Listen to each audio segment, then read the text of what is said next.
हा निश्चितपणानं ऐतिहासिक निर्णय आहे। या निर्णयासाठी सगळी जनता, या शहरामधली रहिवासी अनेक वर्ष वाट पाहत होते। दुर्दैवाने त्याचा फॉलो प्रॉपर झालेला नव्हता आणि शिंदे साहेबांसारखा नेता नसल्यामुळे याच्यापूर्वी मुख्यमंत्री पदावर हा निर्णय उशिरा होईल नाही होईल अशा प्रकारची परिस्थिती होती। परंतु आम्ही सातत्याने या शहरामधले जे रहिवासी आहेत त्या रहिवाशांचा जो त्रास आहे तो आम्ही रोज पाहत होतो। शेकडो लोक आमच्याकडे येत होते, कायदेशीर घरं खरेदी करत होते, लाखो रुपये करोडो रुपयाचे फ्लॅट खरेदी करत होते, मात्र त्यांची नावं त्या फ्लॅटला लागत नव्हती। सिडकोमध्ये हेलपाटे मारावे लागायचे, पैसे द्यावे लागायचे आणि तरी देखील फॉर्मॅलिटी कंप्लीट करून त्यांची नावं लागायची नाही।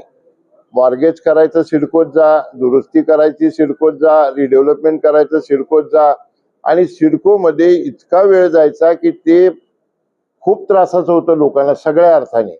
म्हणून माननीय मुख्यमंत्र्यांना आम्ही सांगितलं, या शहरामधल्या नागरिकांचा हा प्रॉब्लेम आहे, खूप त्रास आहे, मेहरबानी करून सगळ्या जमिनी फ्रीहोल्ड करा। सिडको येऊन बाबा आता 50 वर्ष झाली, 60 वर्ष झाली, आता सिडकोच पासून आम्हाला मुक्तता द्या, सिडकोचा सासुरवास बंद करा। सीएम साहेबांना ते पटलं। आम्ही सगळी मंडळी शिवसेनेची जायचो, साहेबांकडे किरकिर करायचो, तक्रार करायचो।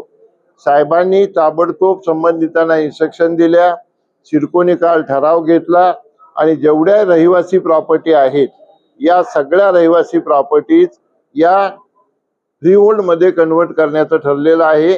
शासनाचा निर्णय माझ्या माहितीप्रमाणे फार तर 8 दिवसाच्या आत माननीय मुख्यमंत्री जाहीर करतील असं मला अपेक्षित आहे।